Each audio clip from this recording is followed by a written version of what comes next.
Ya, banyak sekali orang-orang yang menanyakan mengenai ancaman dari DC aplikasi Uangmi ya, ketika melakukan penagihan. Nah, di sini kabarnya kita kalau misalnya udah galbay, itu bakalan diserahkan ya ke pihak ketiga.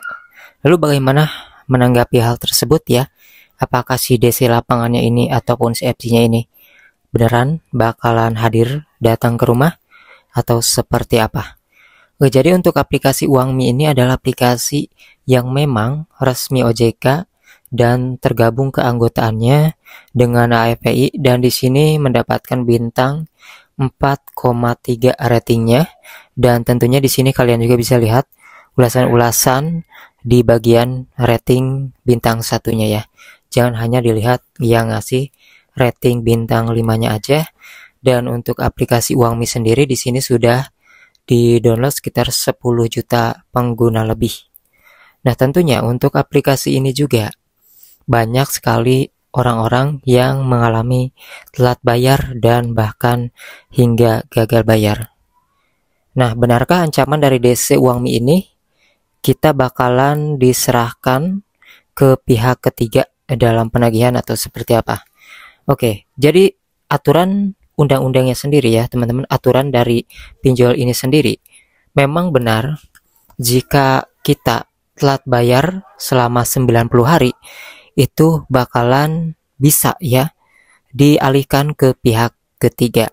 Nah, tapi walaupun seperti itu, kalian harus lihat dulu nih, ketika kita dialihkan ke pihak ketiga data-datanya, itu lihat dulu apakah pihak ketiganya itu ada, cari di Google ya, searching di Google PT-nya apa, apakah benar bekerja sama dengan OJK ataupun AFPI. Nah, kalau misalnya nggak ada PT-nya berarti itu bohong. Kemudian sekalipun PT-nya ada, belum tentu DC-nya bakalan datang ke rumah, karena di sini yang harus sanggup membayar adalah aplikasi pinjolnya itu sendiri, bukanlah OJK ataupun AFPI ataupun PT-nya ya. Nah, maka dari itu biasanya hal-hal tersebut itu gak bakalan terjadi. Jarang sekali ada orang yang dialihkan data-datanya ke pihak ketiga untuk melakukan penagihan.